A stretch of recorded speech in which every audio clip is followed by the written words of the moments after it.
What's the deal, you guys? What is the deal? What is the deal, y'all? This be your boy Scotty by Nature TV, and we're here for a brand new episode of Yes for the Mess, where we talk about celebrity gossip, hot topics, and all things reality TV based. I hope you guys are having a wonderful, wonderful Thursday, and I intend on doing the exact same thing, you guys. What is going on? Okay, we back here one more time for another helping of the Keyshia Cole baby brother's closed adoption story, and he continues to tell his story while he's living in Texas. Speaking of Ellis, I just received an email from him just a minute ago, and we're now setting the date for the interview. So the interview was definitely on. He asked me what date would be good for me. And I gave him two dates, and I said, would that be good for you? And I'm just waiting for him to respond. And once he responds, you know how it goes with me with these interviews. Once I set an interview, once we set a date and a time, what I choose to do is I'd be like, okay, send me your best photo so I can put it in my thumbnail. Here's the link for the interview. The interview will be at such and such time. And on top of that, we need you here in backstage at least 5 to 10 minutes before we go on air. So that's pretty much what it is. So definitely the interview with Ellis Randolph, aka Elijah, is definitely happening sometime this month. I gave him two dates. So all he gotta do is confirm which one is the best for him. And once he confirmed which one is best for him, we're definitely going to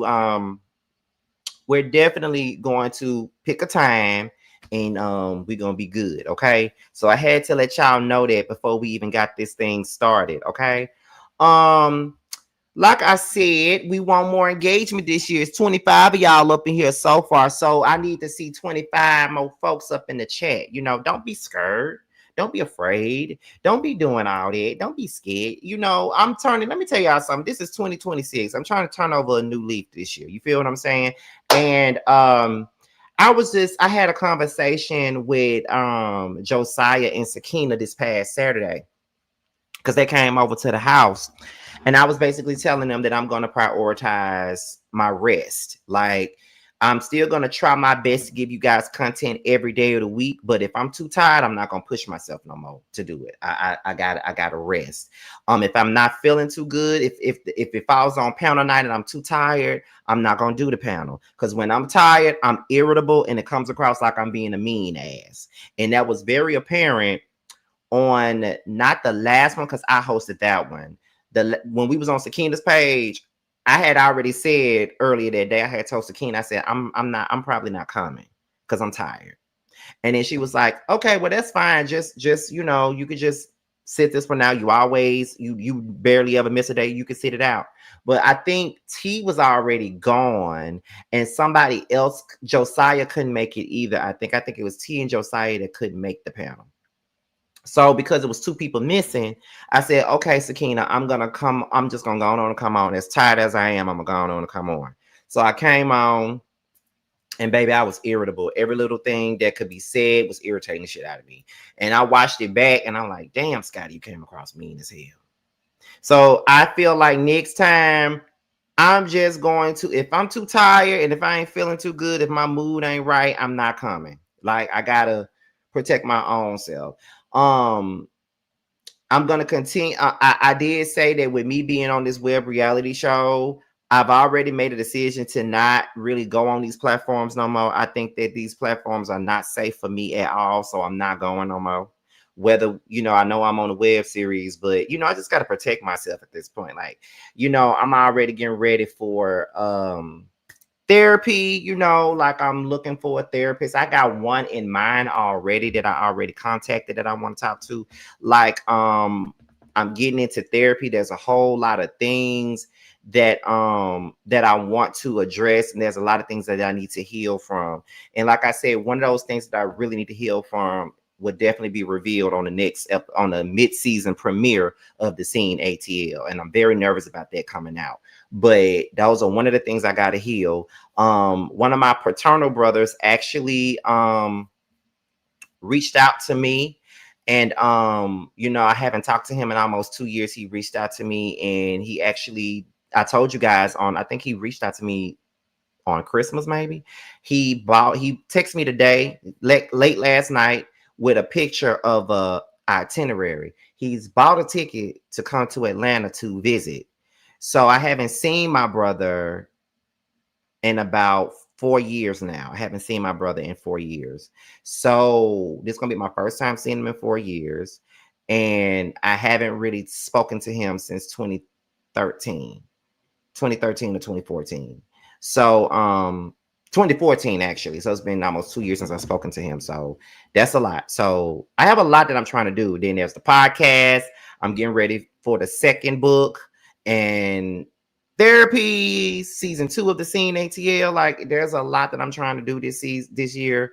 And I really want to be in the best mind frame. And I want that to show on my videos. I don't need people to be watching me and feeling like I'm an unhealed turtle or some shit. Like I'm just a mean bitch and shit like that. Like I don't really want to do that. So I'm just trying to heal, and y'all will see my growth. Y'all will probably see the journey of me trying to heal on season 2 of the Scene, probably. But there's a lot I got to heal from. You know, I got to heal from what I'm revealing on episode 5 of the Scene. I got to reveal from the family trauma that I've endured. I got to heal from all that. So I just decided to take out the first 7 minutes of this live. Well, we're going to start at the 8-minute mark, but I decided to take the first few minutes of this live just to talk to y'all and just give y'all a little bit of information and stuff like that, because there's a lot going on right now. And I have a lot of reasons to be happy right now. You know what I mean? Like, there's some relationships that have changed for the better in my life, and I'm so happy about that. And it's absolutely amazing. So, you know, I just want to heal and get better because, you know, I'm a nice, everybody that y'all know me to know, everybody says that I'm one of the sweetest people ever. I'm very nice. I do have a side to me, but I'm nice. I'm perfectly flawed and all of those things. But, you know, I got to get my triggers in check.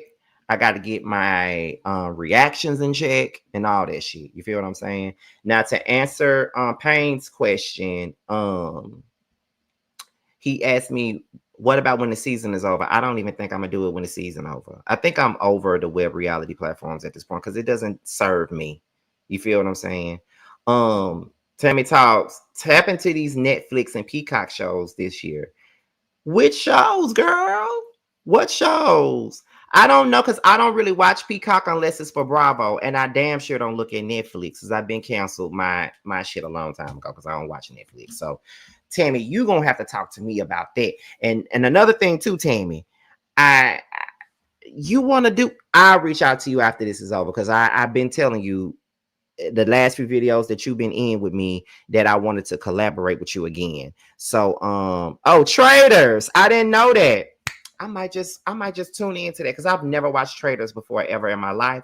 So since Tammy said it, I might just tune in. It could be something for me and Tammy to do together. We could get some collabs up out of that. You feel what I'm saying? So, hey Sheridan, I was just talking about you a tad bit. I was just saying I'm ready to send my manuscript over for the second book so you can read it, honey. I want to see what you think about that. Okay, but y'all. And if you didn't know, Sheridan was on the second episode of the Scene, basically. Okay, yeah, Portia and Candace is on this season of Trader. So let me tell you something. Tammy probably gonna be on my ass about watching this, and I'm gonna tune in to see what it's giving. I gotta see what it's giving, honey. I gotta see. But y'all, we're gonna go ahead and get into what we're here to talk about, and that is the story of Keyshia Cole's youngest brother, Ellis Randolph, aka Elijah. Now, this is part 6. And this live is about an hour and 25 minutes, and I can definitely get through this entire live, okay? So we're going to go ahead and get through it. It's 53 of y'all up in here. Make sure it's 53 of y'all in the comments. So let's go ahead and get into it. We got some things to discuss, and I love me some Elijah. He is hilarious. Let's get into it. Here, I'm going to hit somebody with this big-ass, hard-ass, wooden-ass door that don't got a motherfucking little window on it, bitch. I am terrified. Look back and everybody in the motherfucking kitchen is looking at me and I'm like, damn, bitch, you wanted to show you got one. Slowly push the motherfucking door open and it's motherfucking Bernadette on the goddamn floor. And I'm like, of course, bitch. Of course, it would be my motherfucking luck that I hit the motherfucking manager of motherfucking court. Go around the corner and I help Bernadette up because I'm like, bitch, I hit the manager. So I'm like, hey, Bernadette, I am so sorry. I did not mean to knock you over. I should have said coming out when I opened the door and I did it. Sorry. It's like, oh, Alice, it's okay. Don't worry about it. Just make sure that you're more vocal next time. I promise, just be vocal. Keep in mind, the door goes both ways. It swings both ways. So I didn't hear her say anything either. So I was like, you know what? Now that I'm actually thinking about the situation, I hit you with the door, but I didn't say anything. You didn't say anything. So better you, not me. Madison came around the corner. She's like, are you okay? I was like, yeah, I'm okay. I accidentally hit Bernadette with the door. Accidentally. She was like, oh my God, don't even worry about it. I've hit her so many times because she never says anything when she's coming in or out of the door either. Like, she's just a casualty at this point. God damn. How many times have y'all hit this lady? Madison was like, don't worry about that. I've already got the people their drinks, their silverware, and I already took their order. It's in. So now we're going to go get their plates. Hey, girl, I can go get the motherfucking food. I can do that. I know a good food when I see one. So she was like, this is how you know the different meals and what they look like. She was like, okay, this is a chicken Alfredo.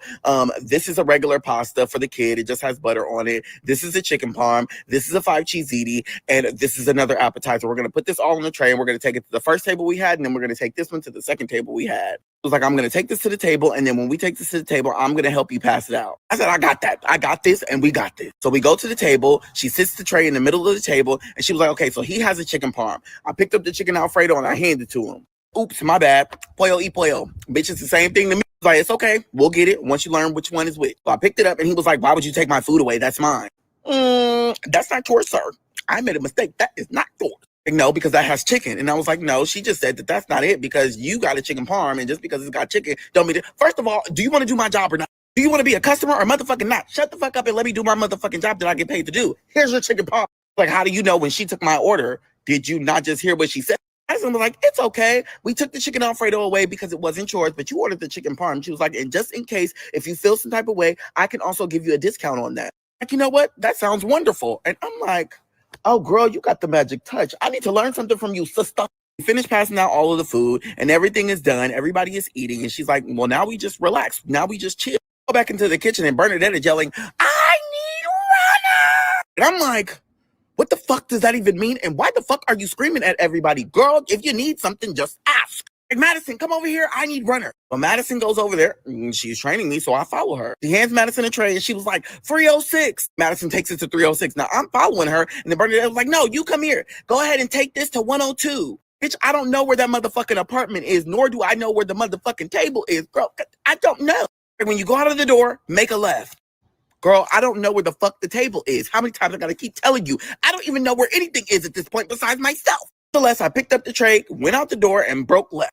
Everybody was sitting in the motherfucking seat, and I'm like, either it can start at the end or it can start at this end, and I don't know which one is which. So, bitch, I'm finna get. I walked over to the table, and I was like, hey, what did you order? And the lady was like, well, you're not my server, so I don't think that's my food. I'm like, oh, it's not yours? I know who it is. Went over to the other table that would have been so-called 102. And I'm dropping the food off. I'm like, you have this plate and you have, I don't know, this plate.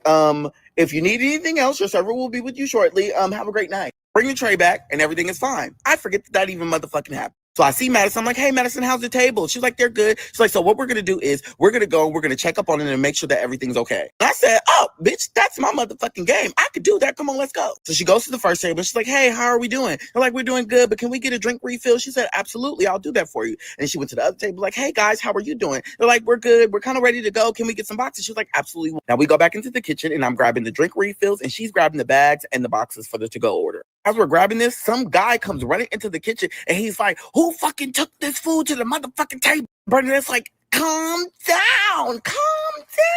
What can I help you with? I'm confused. And he's like, they took this chicken Marcella and this chicken parm to the wrong table and they were eating it. And the guy said that he's allergic to mushrooms and he was eating a chicken Marcella. And who did that? I looked at Madison. Madison looked at me. Let's go. Because first of all, bitch, you should have never had me running motherfucking food that I didn't even know the motherfucking name of. And now that he's at the table eating that motherfucking said food, I don't know what to do. Bitch, until you say something to me, I'm not saying nothing to you. Go to the table and Madison's like, hey, I have those drink refills. And for you guys, I have the to-go boxes and I can box your food up on this tray. Madison was like, look, I'm going to help you box the food up on the tray. So what you're going to do is you're just going to grab their plate and then you're going to dump the bowl inside the plate. And I was like, oh, bitch, I got that. Like, can I take that? Thank you. And then I literally turned the bowl to the side until it fell into the goddamn plate, but it got everywhere on the fucking tray. And they looking at me like I'm a motherfucking animal out of the wilderness that don't know what the fuck they doing, bitch, because I don't. Madison was like, "Ooh, I'm so sorry about that. I'll go and get you a free dessert just because it's a mistake. It's really bad." I felt really bad because I dropped some people's food on a tray in front of them, and I'm like so fucking embarrassed. And I'm just like, you know what, guys, I'll clean that up. So I decided to get my little napkin that's in my pocket that we use when we're holding hot food, and I'm trying to clean it up off of the goddamn tray, and I smash it into the fucking tray. Now it's on my napkin. I put the napkin back in my pocket, realized I smashed the noodles into the bitch. It was so much. Madison walks off and she's like, "Come on, Ellis." So I walk off with her. She was like, "Wait a minute, grab the tray and the legs." I'm like, "Oop, bitch, I left it in the middle of the floor." So I grabbed the tray and the legs and I turn around and I done hit this lady in the back of her head with the fucking tray. I'm like, "Ooh, ooh, ooh, ooh, ooh, girl, I'm so sorry. Ooh, is your head okay? Oh my God, I'm so sorry, lady. I didn't mean to do that. I'm so sorry." And she's like, "No, it's okay. It's okay. Is it your first day?" I was like, "Yes, it's my first day. I'm so sorry, lady. Don't worry." First of all, he looked just like Neffy in Elite. Who? First of all, hey Bando. And second of all, this is Keyshia Cole, little brother. He telling his closed adoption story. Okay. He telling his closed adoption story right about now. Pretty much putting all the family tea out there. And this is what part 6. So I've been covering it since it happened. I'm just behind. Let me see. Real bad. Because if she and Neffy can write books, what's the issue with him doing TikTok? That's what I'm saying. I mean, I feel as though I feel like this. If y'all can write books, if Keyshia Cole can have a damn reality show telling all her goddamn business, why is it a problem for Elite? No, why is it a problem for Ellis to tell his side of the story? Because they have made money off of their story. So why the fuck can't he go on TikTok and make money off of his own goddamn story? And I keep saying every time I do this, every time I cover his TikToks, I pretty much find myself saying the same damn thing over and over again. And it's kind of like this. Just because I'm telling my story and your name is a part of that story, it ain't no diss to you because your name is in it. Just because I'm telling my story and I'm telling it and you're involved, it don't mean I'm dissing you. It don't mean I'm even beefing with you. It just means that this is my story. I'm finna tell it. You finna be mad or you don't. If we already moved past everything, then you shouldn't have any feelings or any qualms about me telling this story. Now, a part of me wants to skip this part because all he's doing is basically talking about his time at the Olive Garden in Texas and all this other shit. This is part I partially want to skip this, but I don't think y'all really want me to skip any of this because I'm really here for the mess. But if y'all don't want me to skip this part, then I won't. But I'm gonna keep it playing because it's just, it's like an hour and some change. So I could deal with it. But do y'all want me to keep this going or do you want me to skip to the more juicier parts? Because he's basically talking about his time in Texas. But I highly doubt y'all want me to skip anything because even though, even though he's like he's telling the story and it's not really no mess and shit like that, you know what I'm saying? It is kind of entertaining to hear him because he's a great storyteller in the scene. Okay, let me see. Skip, please. I'm here for the mess. Keep going. Skip to the mess. Olive Garden. We don't. Shut up, Bando. Don't skip. Skip it. Everybody's saying skip, y'all. So let me see here because I'm already behind too. So if y'all want me to skip it, I would definitely take that into account. But let me see. Give me 1 second. Let me see what else is in. Let me see what else is in here before I do any skipping. Hold on, y'all. Give me 1 second, y'all.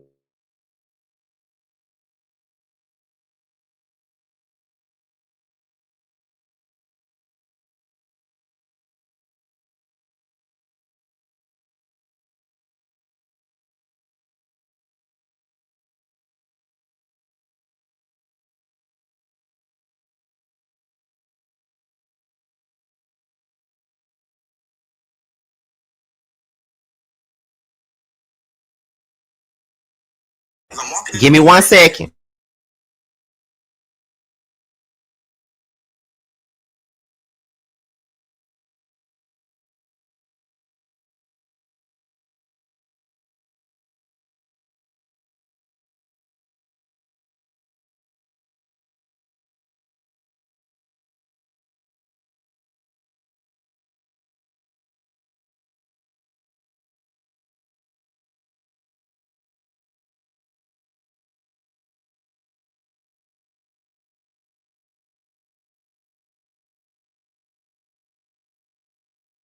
Okay, so I found I can skip to like towards the end because he's right back talking about Oakland and him and Keisha Cole's Auntie BB. So I think I can skip to that part and then take it into to part 7 because that is the part where we could get shut up, Bando. Give me 1 second, y'all.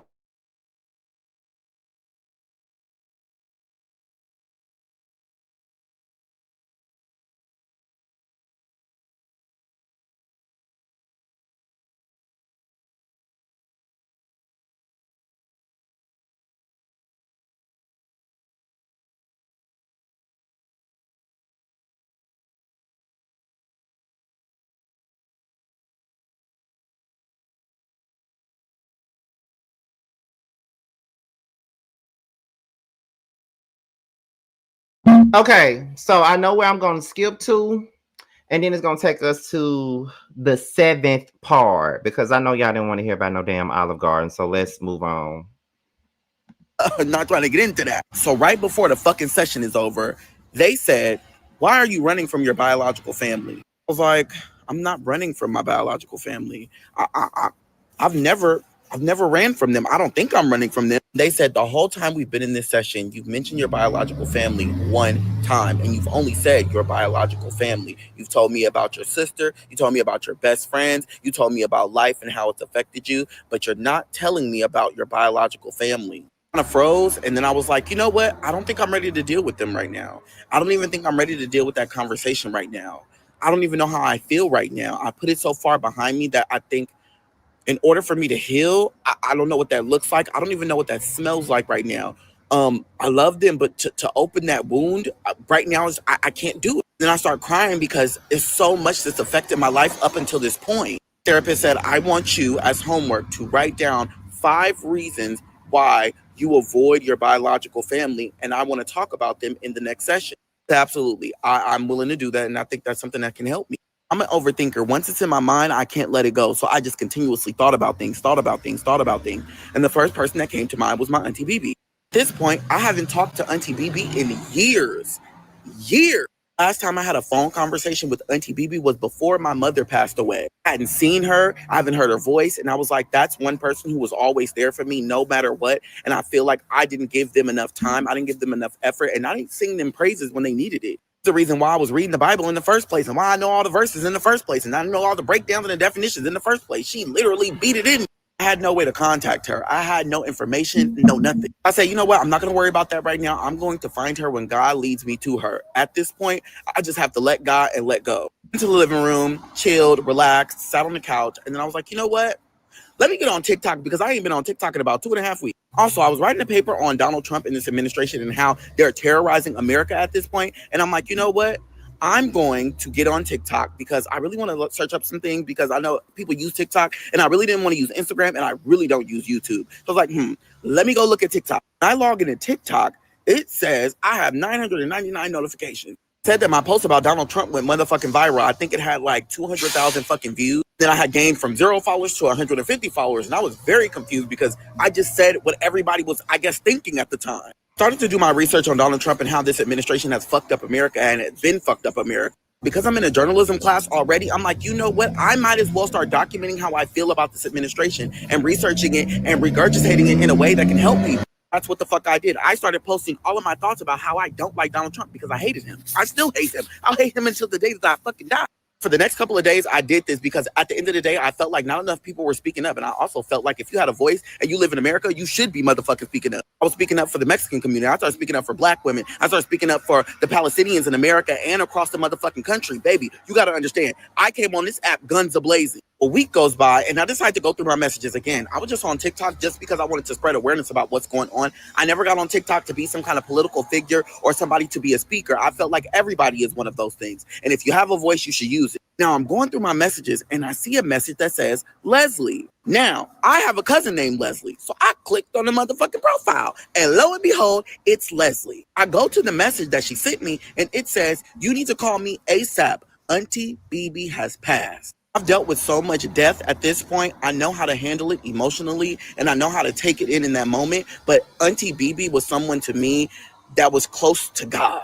For someone who took care of everyone. She took care of me. She took care of Robert. She took care of Tifa. She took care of Elite. She took care of Keyshia. She took care of Neffy. She took care of Sam. She opened her doors to everyone and did it unconditionally. It was something I wasn't expecting and I was not prepared or ready for. But I knew that I had to be strong for my cousin. I knew that I had to be strong for Leslie because I know that when my mother passed away, that I needed somebody to be strong for me. So I immediately called her and it was nothing but tears. She was like, my mom is gone. Your auntie is gone. She's gone. But more than that, no one has reached out. And she's been gone for 3 days now. No one has been here. Makes sense why nobody would be there because when my mother passed away, of course, we are her children and we're going to show up. But also, they knew that they could benefit from specific things within Frankie passing. They knew that Keyshia was tied to Frankie. They knew that Frankie is Frankie, so she has a name for herself. So why not show up and go all out for Frankie and Keyshia and the whole situation in the home? Auntie BB, the one that nurtured, the one that opened her home, the one that, created this family narrative where everybody could be together. She went and she literally took care of every single one of us and no one showed up. Believed it. I 100% believed it. And I already knew that they were never going to show up. I told her on the phone verbatim, I'm booking a flight. Don't worry about anything. I'm going to help you take care of everything. I'm booking a flight. I will be there in a couple days. Be in communication with me and let me know everything. And if you need anything, let me know because I'm coming. I cried for hours because Auntie BB had a soul that was pure and all she wanted was to be with her sister and have her sister's children taken care of and be around family. Auntie BB was there every step of the way. She was at my graduation. She was there for me when I won. And even when things happened and they were hard, Auntie BB always made sure and said something that was powerful. Always tell me, this is your family. You need to spread love because you are Randolph. You are Lon. No, I was gay. Auntie BB accepted me. And I don't want to get emotional because I love her to death. I check my phone and then I see a text message from Leslie and it says, call Neffy. Freeze at the door because now I'm Okay, so this is where it gets interesting because I don't know if y'all know, but I've listened to just about all of these things, but I just haven't had the time to do them on here. Now, this is part 7, and this is where we get to the most triggering, most disgusting, most tragic part of it. Now, we know that Auntie BB is gone, right? We know that. But the part about the grandmama and the way that the grandmama was living was a lot to hear. And I couldn't imagine knowing that my mama is living in them kind of conditions. He's going to get more into that at this part, okay? So let's go ahead and get into it. for Auntie BB. Understandable. Cousin is telling me to call Neffy, and I haven't spoke to Neffy since my father passed. Neffy at this point really don't have a relationship. We also haven't seen each other in person. So again, I'm very nervous to call her because the last time that we spoke, it really wasn't a close relationship or a close conversation for us to even be in a good space. I'm no longer running from hard conversations. So baby, I pick up that phone and I call Neffy. Neffy answers the phone and she's like, hello? And I'm like, hello? And she's like, is this my brother? Is this my brother? Like, yeah, this is Ellis. I'm just giving you a call because Leslie told me to call you. I'm pretty sure you know Auntie BB had passed. Effie says, yeah, I know that Auntie BB passed. But there's nothing at this point that I can really do because I'm in Atlanta. I have my kids. I got to take care of bills. I got to take care of these things. I can't really show up for Auntie BB. Understandable. I told Neffy, listen, I'm going to go to California. I'm going to take care of the things with Auntie BB because at the end of the day, she was the first person to really communicate with me and physically see me in a way that I was actually family. And I want to make sure that I give that back to her. She let me in her home. She took care of me when she didn't need to. She was always a light for me. I love Auntie BB, so I'm showing up. Now I said, I know that you're in Atlanta, so you're doing the thing, so you're not going to be able to show up. But what about anybody else? What about Sam? What about Robert? What about Tifa? What about Elite? Like, what about Keyshia? Like, is anybody else going to show up? She was like, listen, you got to kind of understand that that's not our mother. And at the end of the day, I can only show up for my mother. I couldn't show up for other people that's not my mom. And you lost me. Because not only did... That's fucked up to me.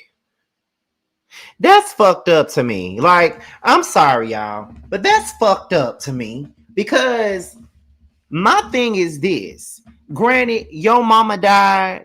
Granted, you had to show up for your mama, all that other stuff. But girl, don't do that, because from what I've heard, Auntie BB looked out for you. Auntie BB had you in her house. I think that was mentioned on the Frankie and Neffy show. If y'all got BET Plus, it's on BET. Frankie and Neffy show is on BET Plus, and Auntie BB was on the damn show right alongside Yaya. Auntie BB took care of y'all. And you mean to tell me because she's not your mama, that means that y'all can't show up for her? That's fucked up to me. I don't give a damn if it's not my mama. If it was somebody in my family that I knew was a ride or die for me, did things for me, let me stay with them, did all of that other great shit for me, then bitch, I'm coming. I don't care if I don't give a fuck if I gotta borrow money and gotta pay it back in installments.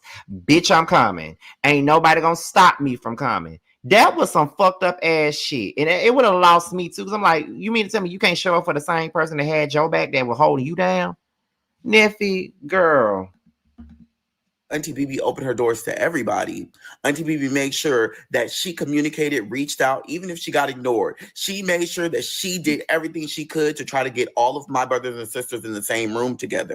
Yes, she was a pastor. Yes, she was holier than thou. Yes, she ran a business. Yes, she lost her mind. Yes, she lost her husband. Yes, she slipped back into drugs. But at the end of the day, she loved everybody equally. She did not have a favorite. She loved everybody so fucking much. And she would reach out all the time. When I stayed at her house, she would reach out to Keyshia. She would reach out to Neffy, Sam, Tifa, Robert, Elite. And although a lot of times they did not answer, she still continuously reached out. She always had a dream of getting everybody in the same room together with her and Frankie. She wanted to see Frankie's dreams happen. I knew that I wasn't there for Miss Asa. I knew that I couldn't be there for Frankie. I said, this time, this day, I'm going to be there for someone who loved me unconditionally. So I told Neffy, I'm going to be in California. I'm going to make sure that I do what I can for Auntie BB, and I'll let you know what happens. So I booked my flight to California to make sure that I can be there for my Auntie BB. So I call my cousin Leslie and I tell her, listen, I've already booked my flight. I already got my hotel. I will be there within 3 days.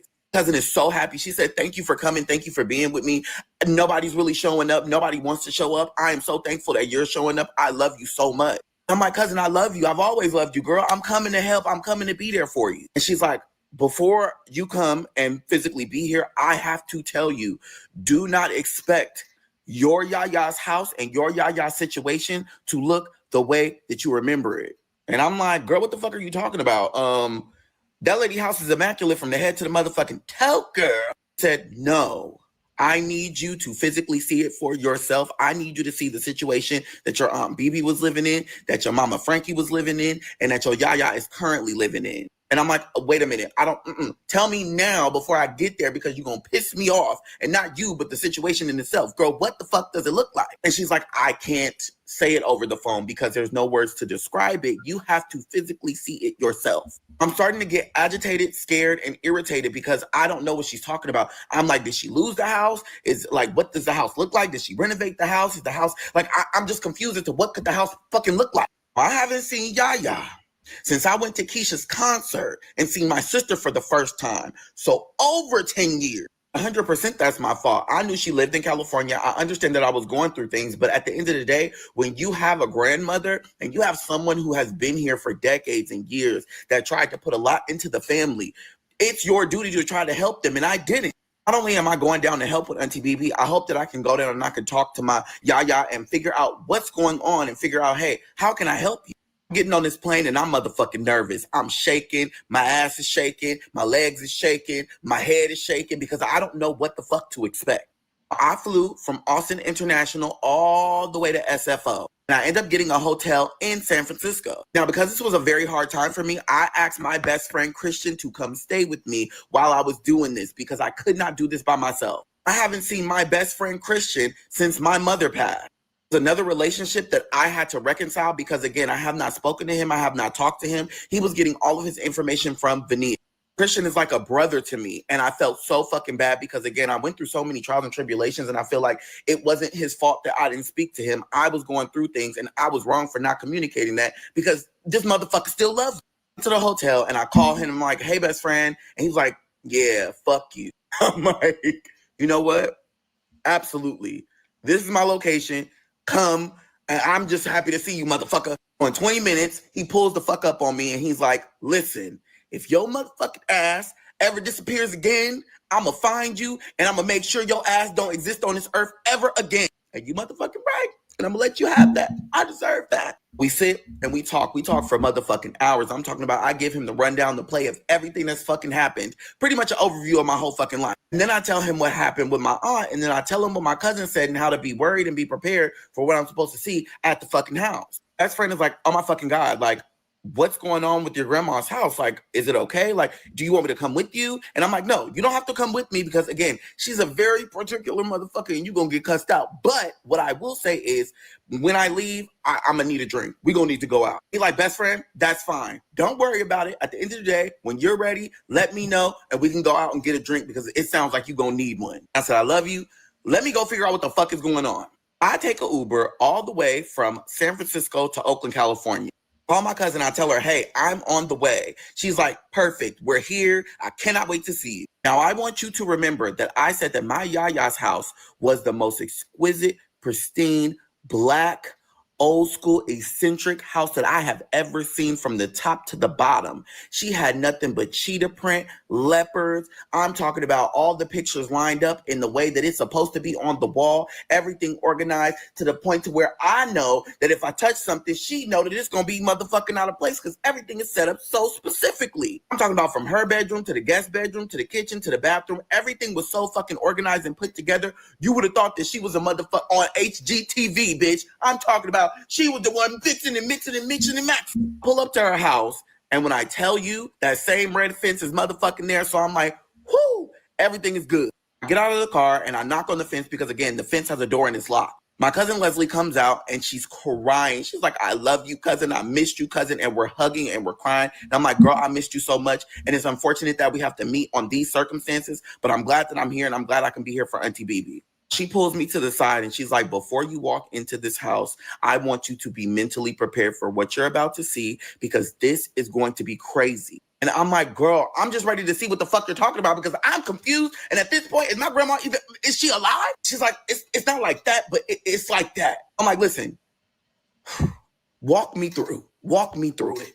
We enter the gate, and on the right-hand side, there is a trailer. I have never seen this trailer before. The trailer was never there when I first went to my Yaya house. But that is the trailer that my Auntie BB and Frankie were living in. When I say it's an old-school, busted, dusted-ass trailer, it didn't even have steps. The steps, I don't know where the fuck they got them from, but the steps, they didn't even connect to the fucking trailer. Now, in the front of the yard, there are several fucking cats. I'm talking about 5 to 6 different cats everywhere. And they're just staring at me like, bitch, I'm a visitor in their motherfucking home. Nothing too crazy on the outside of the house. At the end of the day, there's maybe a few little planters. Everything is cool. As you walk up to the door, my Yaya has a screen door. And behind the screen door, there's a porch. Now, I noticed in the screen door, there's a hole at the bottom. My cousin says that hole was cut out so that the cats can freely run in and out of the house. I said, what do you mean, the cats? She said, your Yaya has several cats, outside cats, that run in and out of the fucking house whenever they choose and whenever they please. I said, she has wild cats running in and out of the house? She said yes, at all times of the night. She opens the screen door and we get to the porch. There's 3 or 4 different bags of cat food to the right side.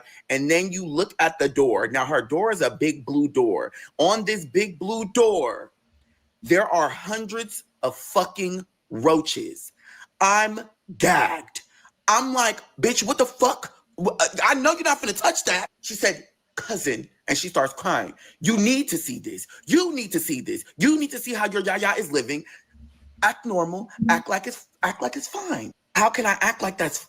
How can I act like it's fine? How can I act like it's fucking fine? Like I can't. My reactions are normal. I said, before I open this door, you need to get your energy together because do not go in here having a different type of energy to set her off. I need you to act like it's normal and it's fine, but I need you to see this. Just looking at the roaches crawling on the door. She said, look, I'm going to tap the door and they're going to scatter. And mind you, it's not nighttime. Roaches normally come out at night. This is 4:00 in the afternoon. So she taps on the fucking door gently and they scatter. I'm in awe. I'm in shock. I'm like, I ask God to give me strength, to give me patience, and to shut me the fuck up. My cousin opens the door. My cousin opens the door to my Yaya's house. He turns the door. There are roaches that are running up the side of the fucking door panel to the top of the fucking door panel. They're running to the bottom where the fucking door connects. I just have to hold it, and I'm like,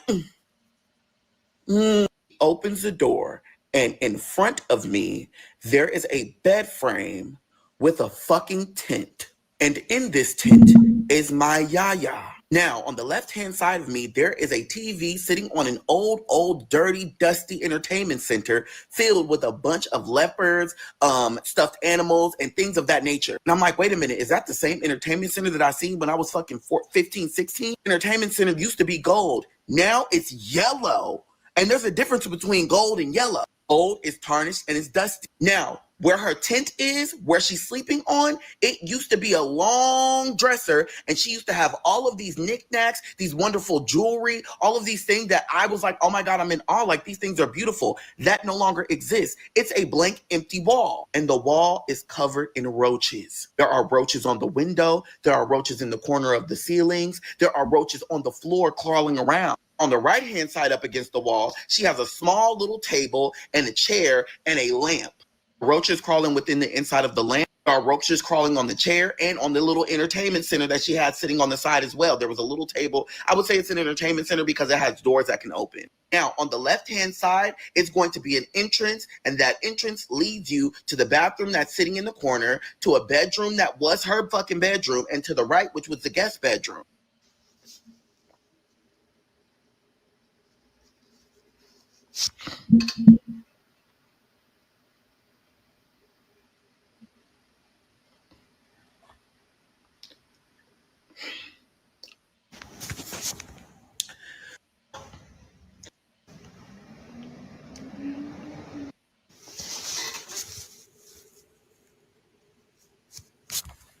I'm just scanning the room to make sure that I can see everything and I can understand the whole severity of the fucking situation.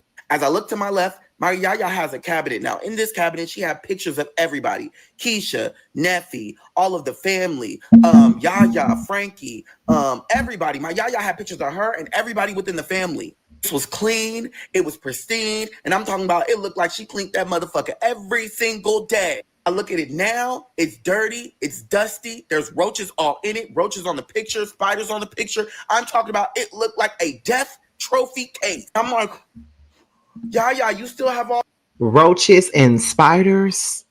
And that's a livable home? Oh, no, ma'am. the pictures. Oh my God, how nice. She's like, yeah, I got all my pictures in there.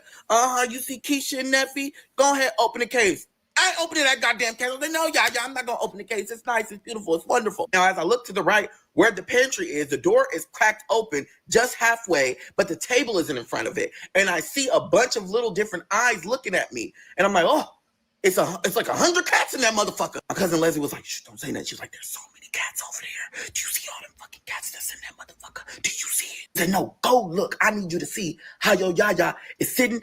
I need you to see how your yaya is living. I go and I look, and there's cats galore. I'm talking about there's so many fucking cats in the pantry, and it's a big open pantry.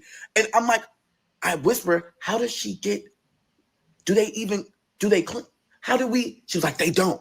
There's cats in there, and we don't even know if they're alive. We don't know what the fuck is going on in there. I can't even get in there. She won't let me move nothing. I breathe, I take a deep breath, and I'm like, Yaya, how you been? How is everything? She said, oh, it's fucked up. Yeah, it's fucked up. It's all fucked up. Both my babies is gone. BB not here no more. And then she started crying. It broke my heart. It broke my heart because it broke my heart because when I first met everyone, it was in that house. When I first was able to see everyone and we had lovely, wonderful fucking conversations and times, it was in this house. So to see this house in that state, to see my yaya in that state, I could not believe it. I went over and I gave her a hug and I said, I love you. I love you. I love you. And I said it over and over. I love you.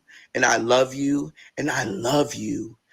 I love you. I started feeling the guilt and I started feeling personally responsible. And I started feeling like everything that I had went through, it was nothing compared to the way that she was living. It was nothing compared to probably what she sees every fucking night, being able and having to live in this mess.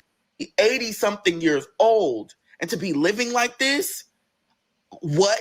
And my cousin told me, come to the kitchen. Come to the kitchen. Let's clean and cook some dinner for Yaya. Go to the kitchen. And she's like, don't say nothing. Open the fridge. So I opened the fridge and I'm talking about roaches ran out. I said, oh, there was roaches in the fridge. The food was expired. She wouldn't let them take out any food. She wouldn't let them touch any food. She's like, come here. Come look at the cabinets. So I go. She said, open the cabinet. I said, I don't want to. She said, open the cabinet. So I open the cabinets and there are roaches running within the cabinets. There are so many fucking roaches. I'm like, I've never seen this. Hundreds of roaches. There wasn't thousands of roaches. There was hundreds of thousands of roaches. So many roaches, you can smell it. Like you can, I've never smelled something like that. It smelled like death within the kitchen. Running through the cups, they were running through the plates, they were running through the canned foods, they were running through every crack and crevice within the kitchen. There were so many dirty dishes. I'm like, how did it get where? Yeah. What? I don't even know what to say. So many dirty dishes piled in the sink, and there were so many roaches within the sink. Well, how about we turn the water on? I attempted to turn the water on, and it blew out roaches. Stove covered in roaches. She said, kick the stove, bump the stove. And the guy's like, what you doing in there? What we cooking? What's going on? She's like, oh, don't worry about it. We just turning some stuff on because you know it's kind of cold in here. Kicked the stove with the back of my shoe, and the roaches ran out from behind the goddamn stove onto the fucking wall, and I started crying. Because what? I said, how did it get? Sorry, y'all. That was my best friend back home, Lil Gregory, calling me with his Freddie Jackson looking ass. But let's continue on with this story. Like this? How long has it been like this? I haven't been here. How does it get like that? Nobody cares. They don't give a fuck about Yaya. They don't give a fuck about this house.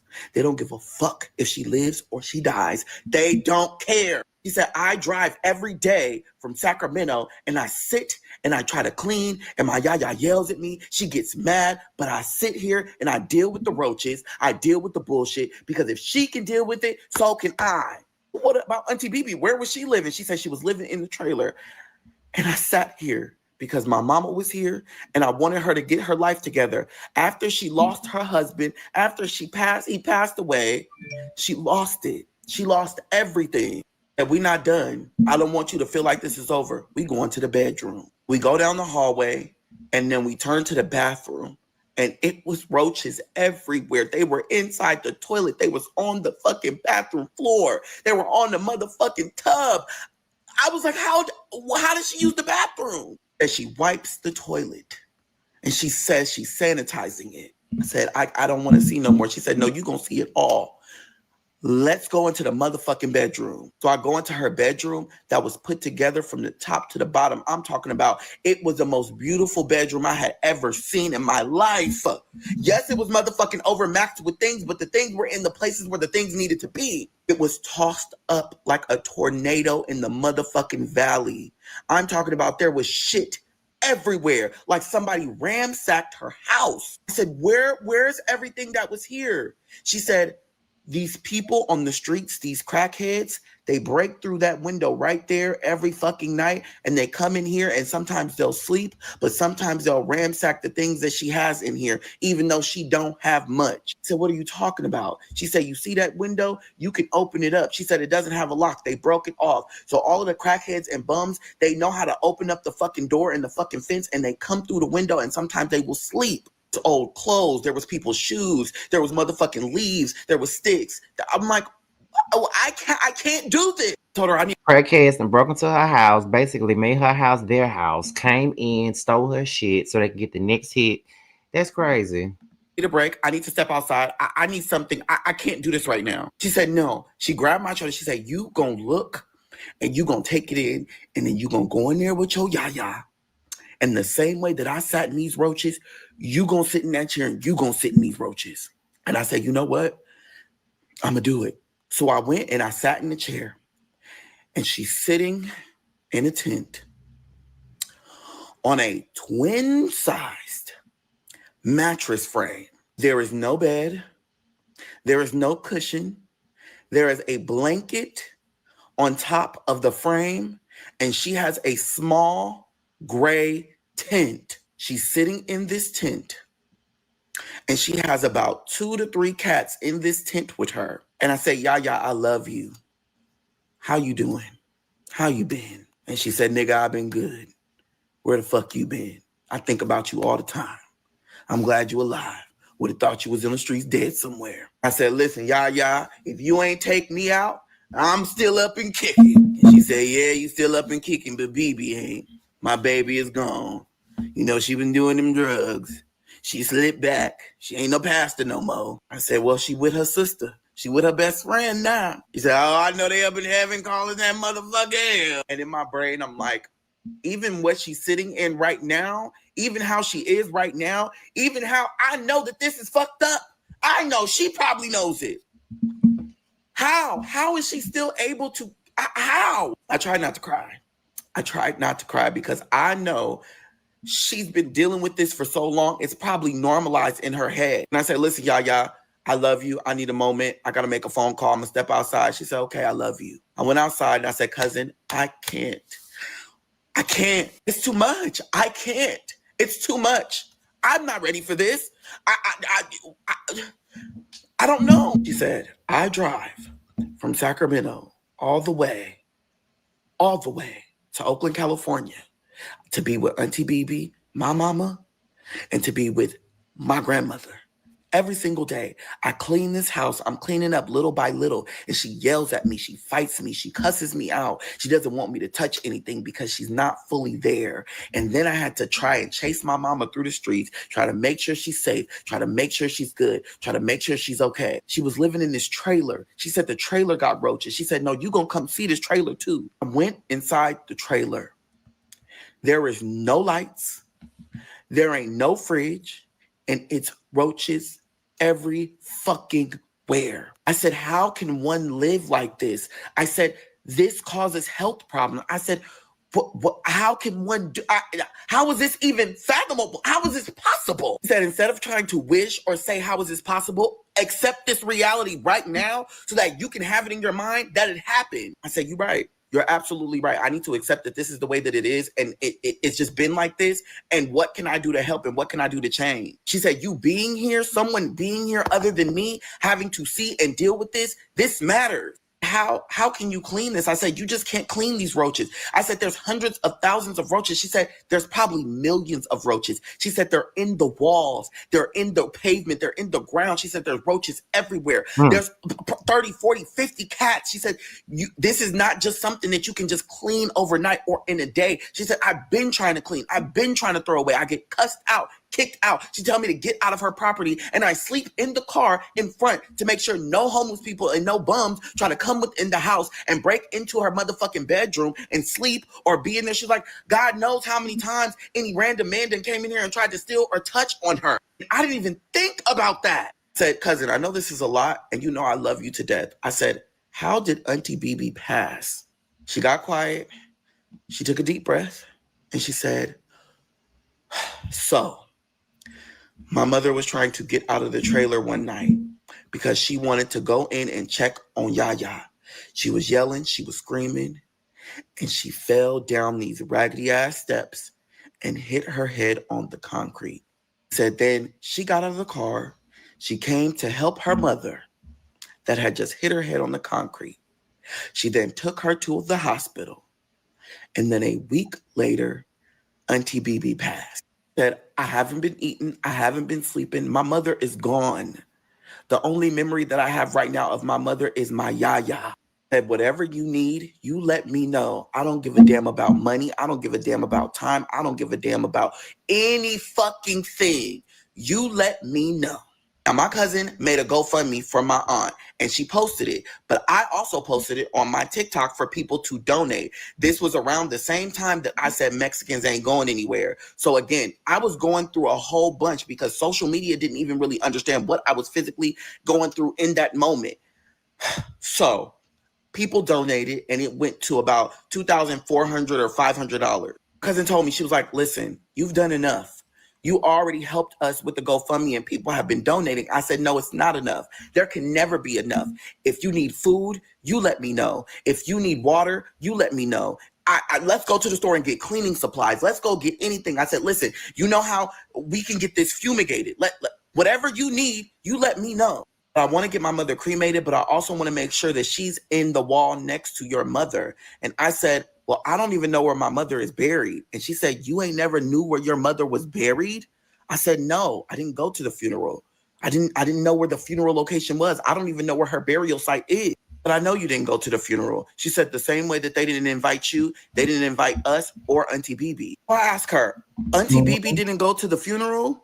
Y'all didn't go to the funeral? Why didn't they go to the funeral? Even if they weren't invited, they didn't know the location? She said, up until the last day, I had been in communications with everybody. I was trying to help everyone. I was trying to make everything happen for everyone. And I was trying to make sure that everybody could make it. I'm like, okay, well, why didn't they go? Even if they weren't invited, why didn't they go? She said, I didn't know the location. I didn't know where the funeral was. Up until the last day, they were supposed to send me the location, and I was going to take Yaya, which is her mother, and her sister, BB, and nothing. I got nothing. No response, no nothing. He said, wait, Yaya didn't even go to the funeral?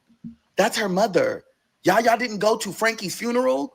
Yaya, her mother didn't go to her own funeral? He said, I asked for the location so many times. That was crazy as fuck to know that they did that. And her own, Frankie's own mama and sister couldn't even be at the motherfucking funeral. That was some bullshit. I don't give a fuck what nobody say. I don't give a damn how many excuses they made.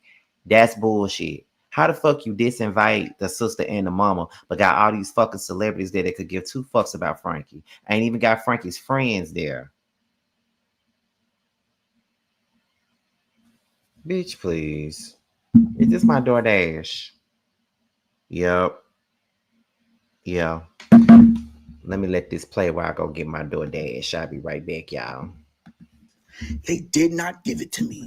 So what we did was, at this house, we celebrated Frankie's death. I said, no. What do you mean that they didn't respond?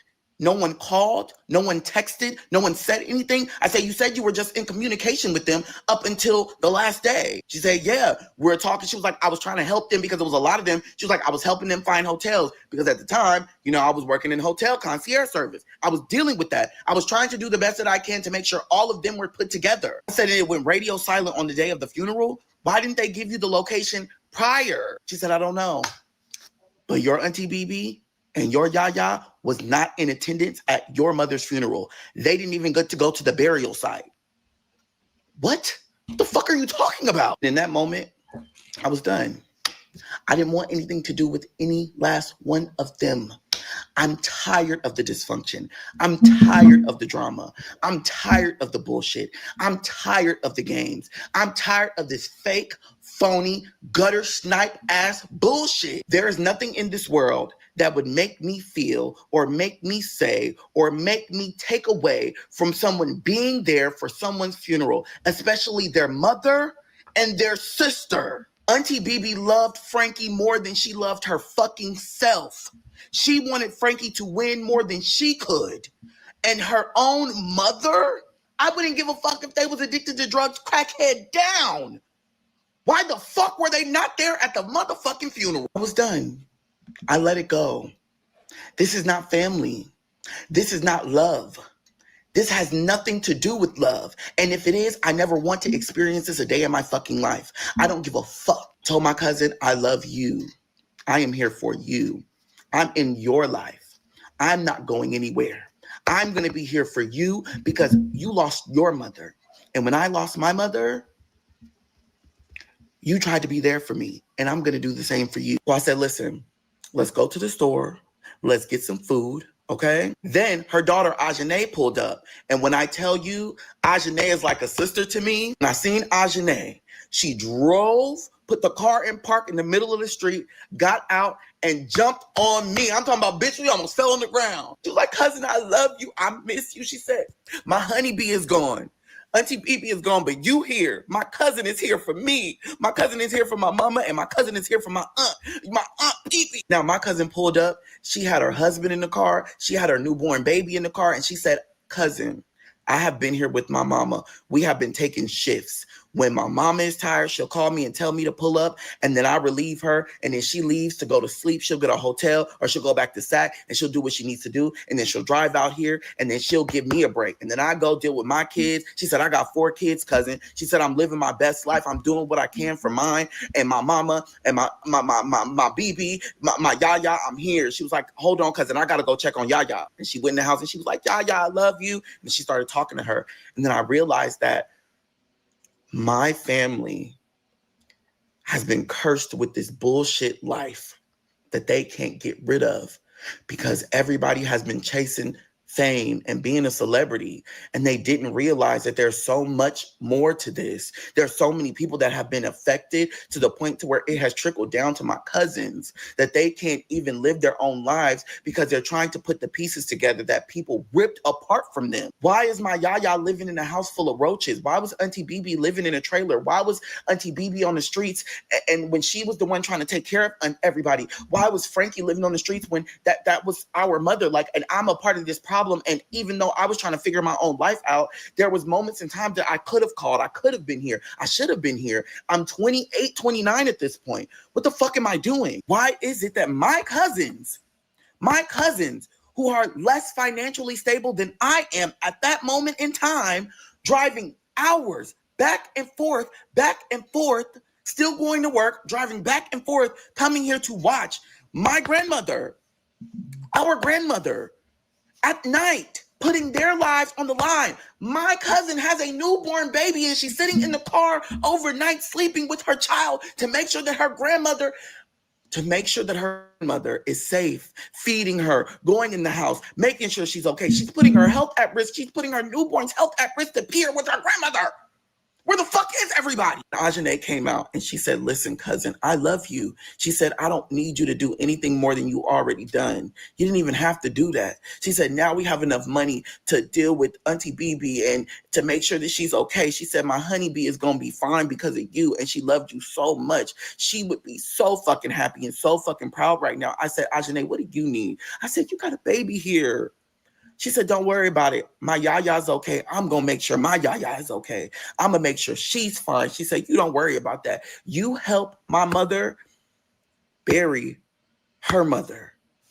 That's what I want you to do. If you can help her do that, she said, I already love you for life. She said, but I'll love you into the next lifetime and then some. She said, the first step is cremation. She said, and then the next step is we have to go to the funeral home. She said, I don't know if you know, she said, but your mama is there. If you guys would like to donate, because gotta bury her, and it's sudden, the link is in my bio. Yeah, I'm gonna need time. This is a lot. It's a lot. I'm tired of losing people. Like, it's just like life comes and goes. It's just very hard to keep consistently losing people, and I'm not built for that. I'm not built for that. Like, I'm very, very strong, but I'm not built for the fucking losing people shit. That shit hard as fuck. So when I tell you this boy, this guy reminds me so much of myself. First of all, we're both Aquarians. I think February Aquarians at the most, at the same time, February Aquarians. And we both have been black sheeps of our families, and we both have suffered a lot of losses. And I'm telling you, from what he just said, that really hit home with me, because losing people left and right is the worst thing that you could deal with. Like, that is not a good feeling, losing people every year. It seems like I know how that feels. I've been losing people every year since 2015.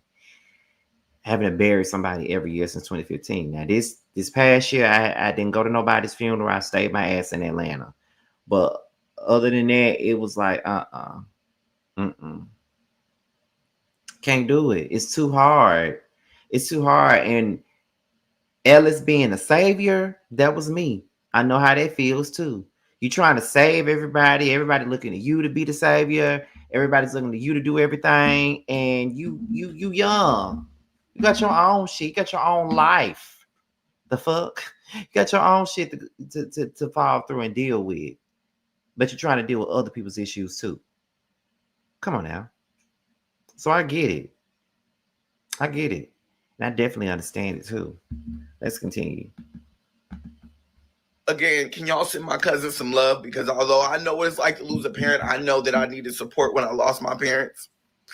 And I didn't have that, so I would appreciate y'all if y'all just shoot her a message. I'm gonna tag her in this video. The link is in my bio to GoFundMe for them. I'm gonna be donating a lot of money to them just so that my aunt can get the burial that she deserves and whatever that they need for this process, because it's so sudden. Just very sudden.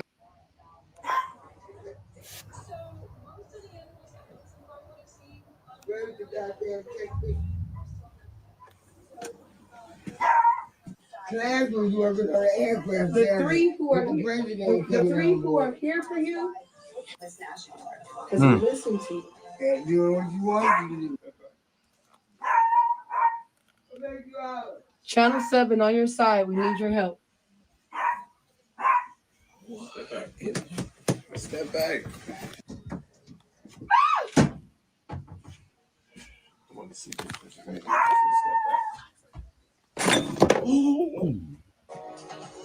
Yeah, scrub J siding is something that. Well, I think I'm fucked up right now because everybody's busy.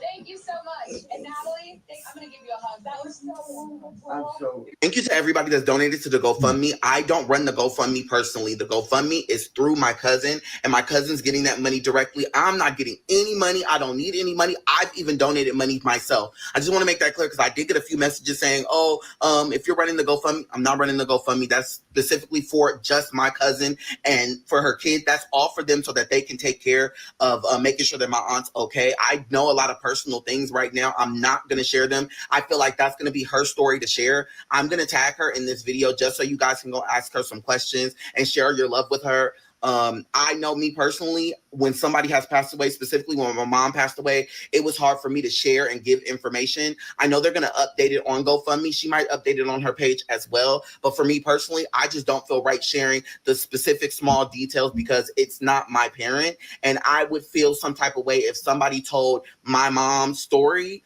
and my story, because again, that's her mother. That's, her children's grandmother. And I just want to be very respectful of that. Although that is my aunt, I want to make sure that everything goes through them first. Okay. So again, I'm not running the GoFundMe. I just know that when it happened, they had to GoFundMe. I put it in my bio because I want to make sure that they have all the money they need to make sure that my aunt is buried the way that they would like her to be buried. They didn't have the insurance. That's one thing I can say. But I just want to make sure that they can get all the help that they need. Okay. So anything helps.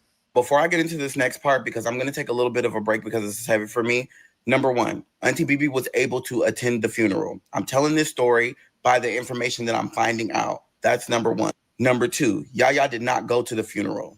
Number three, Yaya's house is in the same state that it was in the video that I posted. Number four, Auntie BB was able to go to the funeral because Neffy went searching and looking for her, and Neffy said that she deserves to go to the funeral. Number five, I don't know why no one came and asked Yaya to go to the funeral. Also, Frankie is at the burial site because it doubles as a burial site and it doubles as a graveyard, if that makes sense. It has both things within it. Number six, I am telling this story from the moment that I found things out. So I need everybody to understand there's information that's coming. We all have questions. We all need answers.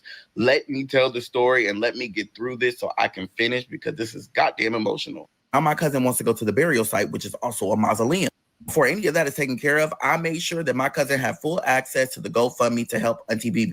At this point, I already understood, hey, funds are low, things need to motherfucking happen, and if I can use my platform to make sure that my Auntie BB who took care of me was taken care of in her passing, baby, I'm gonna do it. My cousin and my cousin's daughter, Ajane, have been taking off from work to go to Yaya's house to make sure that she had everything that she needed. So again, funds were motherfucking low. So I said, number one, baby, in order for us to do anything, we need brain power, which means we need some motherfucking food. So I ordered us some goddamn food. I said, baby, number two, if we're going to clean this house and we're going to get everything together the way it needs to be, we need to go get some motherfucking cleaning supplies. So a Target run is necessary.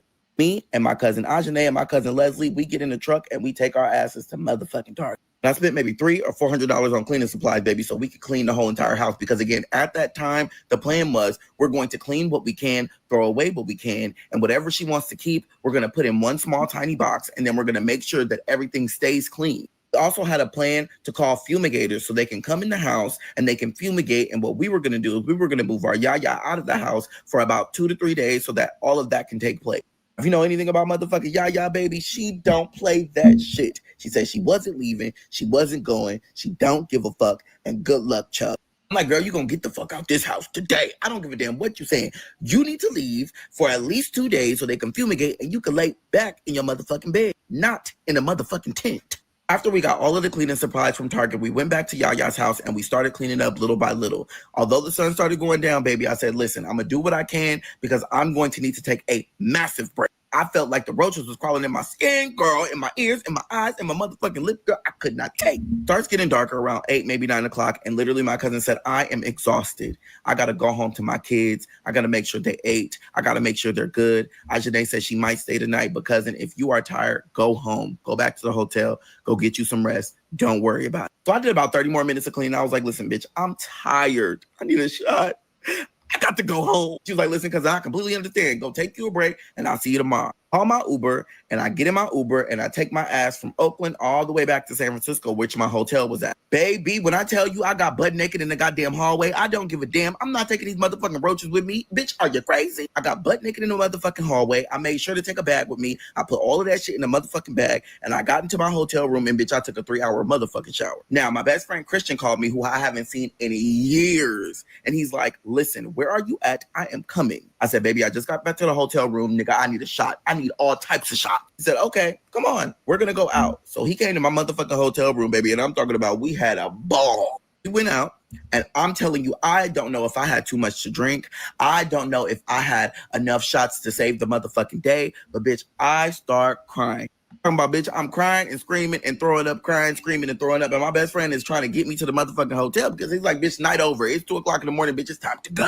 I don't remember how I got back to the hotel room. I'm just going to assume that my best friend helped me the fuck out and pushed me on the motherfucking bike and pushed me up the motherfucking stairs. Who motherfucking knows? Woke up and he was like, listen, for us reuniting, bitch, we're never drinking together again. I was like, damn, why have I been cut off? I explained to my best friend everything that happened that night prior. And I told him like, it's so much because how can I help someone in the state that they're in right now? And they don't want to leave. They don't want our help. And they just want us to do what we can in that moment that they're telling us to do. And then we have to go. I also didn't understand why everybody was acting like this was kind of normal, because in my head, I'm like, there's no way that my grandmother should be ever living like this. And what the fuck can I do? I'm one person. Like, you know what, best friend? I forgot. I was talking to my sister yesterday. I never called her back. I was like, hold on, let me call Neffy. So I called Neffy and I'm like, hey, she's like, dang, you didn't call me back. I was like, I know, I went out with my best friend. Don't worry about that. So I'm like, listen, do you know Yaya's house and how it fucking looks? Like, are you aware of that? She's like, Ellis, you haven't been around. It's been looked like that. It's been looked like that. What do you want me to do? Like, it's been looked like that. I'm like, wait a minute, you knew? How the fuck long has it looked like this, nigga? Like, listen, Yaya don't want my help. There ain't nothing I can do for Yaya because at the end of the day, how can I do anything for someone that's not going to accept anybody's help? But you know what? You're right. Ain't nothing you could do. Ain't nothing I could really do. But we have to come together somehow. You can't do it by yourself and I can't do it by myself. She was like, listen, I got kids. I got bills. I got shit to go.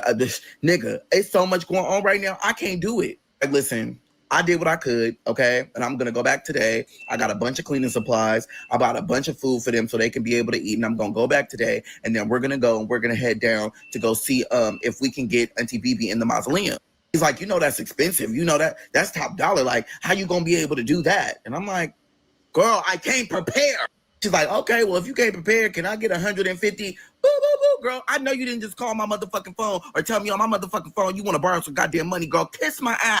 Told my best friend, listen, I know you working out here, so here's a fucking card so you can come in and out of the hotel room, bitch, because I love you to death, and bitch, you're owed more than this. But I'm going to be in Oakland today, and then we're going to go to the mausoleum to see if we can get my Aunt Bibi in there. My best friend said, listen, if you need anything, you let me know. I'll drive you wherever you need to go, okay? I was like, listen, Christian, I love you to death, baby, but I did you a disservice by not being in your motherfucking life. Go ahead, do what you need to do, and I'm going to handle this. I called Vania to update her on everything that was motherfucking happening. Yes, Vania. How there was motherfucking a million roaches. I tell her that Auntie Bibi was living in this motherfucking trailer. I didn't know she was in the motherfucking trailer. I called her and I told her everything that was going on and everything that happened. And she said, listen, do I got to come down there and be the motherfucking warden? Do I have to come down there? I said, no, please don't come down here, bitch. I'm just told her, listen, there's so much that I have to handle, But I need my family to come together because Yaya is only so old. She only has so much time. How much time do we have left? We don't motherfucking know. But I know if she passes today, they're going to be singing songs tomorrow. I said, look, do what you can, but leave the rest to God. And I say, you know what? I know that's motherfucking right. Her saying this did resonate with me because at the end of the day, I knew that I felt personally responsible for everything that happened in that house. Because why am I a grandchild who's able and willing to help? And I haven't been here. I was going through my own trials and tribulations at the time. Understandable. I was trying to live my life and trying to figure out where I fit in and what I could do to understand who I am. But in the same breath, in the same token, my grandmother is living almost as if she's homeless with a home. Elvania, listen, I appreciate you. And baby, I'm going to tell you this right now. Before I leave motherfucking California, bitch, I'm coming to see you and we having a goddamn dinner date. And she said, I'm going to hold you to it. You better bring your ass down here. I take my Uber to Oakland and I meet with my cousin Ajane and Leslie. And then we head to the mausoleum. Now, this burial site also doubles as a funeral home. So they do both in one. When we first get there, we walk in. And again, my cousin Ajane set all of this up to be able to be prepared for us to be there. When we get there, we talk to this beautiful black lady. I'm talking about, she was fitted from the head to the motherfucking toe. I was like, oh, girl, you don't play no games. You don't take no name. We go, we introduce ourselves, and we go sit down at the table. The lady is running down all of the different packets, the different ideas, and the different things that we can do, especially with cremation, because that was also a question. We're talking about caskets. We're talking about urns. We're talking about the mausoleum. We're talking about, how we would be able to do things together. We're talking about how much the prices are, and everything is sounding good. My cousin Ajane, she's very frugal and very understanding. She's like, listen, Auntie BB doesn't want anything that's fucking extra expensive. She's not like that. She wants something that just fits her, and that's just what it's going to be. If we don't have to spend all of this money to be able to do these things, we will make sure that we take other routes because, cousin, I don't want you to spend all that money on Auntie BB, and I also want to make sure Auntie BB is in a place that is also going to be good for her. I'm like, listen, I'll do whatever I need to do for Auntie BB because I love her down. She took care of me, girl. I'm going to do it. Me and my cousin are talking about the different packages and the different things that the lady had presented to us. She's talking to us and saying, hey, you look familiar. You sound familiar. And I'm like, girl, I ain't never seen you a day in my motherfucking life. Could it be a doppelganger? Like, no, your name is Ellis. You said your name is Ellis. And I'm like, yeah, my name is Ellis, girl. She said, what's your last name? And I'm like, Randolph. She said, no, your last name is Lons. I'm like, hello? She said, no, Frankie is here. I said, Frankie, my mother? What the fuck do you mean my mom is here? I'm very confused. She said, your mother is here. Yours. Would you like to go see her? Now, I wasn't in the mind state to see my mother today. I was in the mind state to help my cousin and to be able to deal with Auntie BB. But when she said that, I was like, I need to. I fucking need to. And I'm not running from it anymore. I'm not running from the fact that I couldn't be there. I wasn't there and I should have been there. I'm here today and I'm going to go see my motherfucking mama. So we're walking down this super long hallway and I'm talking about it's beautiful. They have flowers everywhere. It's flowers on your left, flowers on your right. And there's a bunch of windows that's on the left-hand side. So they have all this light coming in. Once we get to the end, it turns into white cobblestone. And then I asked her, I was like, oh, this is a mausoleum. And she was like, yeah, your mother is in a mausoleum. I had no clue. I wasn't around. I started feeling guilty. And I was like, you know what? I already accepted I wasn't there. Stop feeling guilty for yourself. You weren't there. You didn't partake. You had your reasons. You're standing on business. You said you were going to be there. And now you're here today. So I looked around and we go around the corner because it's shaped in a C. The mausoleum had people in front of us. And we go around the corner and she said, your mom's right up there. Now I'm looking. I'm like, okay, I see that. I see that. I see that. I see that. I see. I'm like, I don't see. Where's Frankie? She's like, your mom's right there. She doesn't have a nameplate. What? What do you mean she doesn't have a nameplate? Well, I don't know how to tell you this, but your mother just doesn't have a nameplate. I'm like, okay, so what the fuck? How is anybody gonna know that that's her? Like, I wouldn't know if I came in here and I wouldn't know that that's her. She said, I don't know why they didn't get a nameplate. I don't know why she doesn't have a nameplate. But whenever I get the chance, I go up there and I will put her name on a piece of paper that says Francine Lon. I say, you put a piece of paper up. You put a piece of paper. I want to get her a nameplate. She said, you can't. She said, the account is under Keyshia Cole. There's no way that you'll be able to give her a nameplate. And she said, we're not able to keep something up there. She said, because again, anything can happen. It can fall or whatever the case may be. So we have to take it down. That's why it's not up there right now. She said, by the end of the night, we have to take it down. And today I wasn't able to get up there and put her name up there. So I started thinking maybe they didn't want to put her name because she's a celebrity. Who knows? Anybody could just come in here and they could be like, ooh, there's Frankie. Frankie is in the wall. She's on top of everyone. You can't reach her. There's no one in there that could possibly even get to her unless you have a ladder. I stopped making excuses. She deserves a name. So why is it that she didn't even get a nameplate? Like, how would anybody know she's here? How do people even remember if they come and they visit? My brothers and sisters remember that she's here. Why hasn't anybody said anything? Like, and why can't I fucking pay for it? I said, you know what? I appreciate you so much for letting me see my mother. And she was like, listen, do not tell anybody. I wasn't supposed to even really do that. But I just wanted to make sure that you was able to see your mom one last time. And I was like, you know what? I love you for the rest of my life. Now, I walked back with her to go meet my cousin in the room. And my cousin's like, you know what? I love all of these options. But I think at this moment, I don't want to take anything. I want her to be cremated, and I want to put her in an urn that I feel like is pretty and beautiful. I don't really like any of these urns. It's not to say that anybody wouldn't love these urns. I just don't think they're for my honeybees. Now, I agreed. I said, you know what, Ajane? That's your grandmother, and it's also your mother's mother. And I think that you guys should be making all the decisions on what you choose to do. And if you feel like it's best to cremate her and put her in an urn and then put her in necklaces, do it.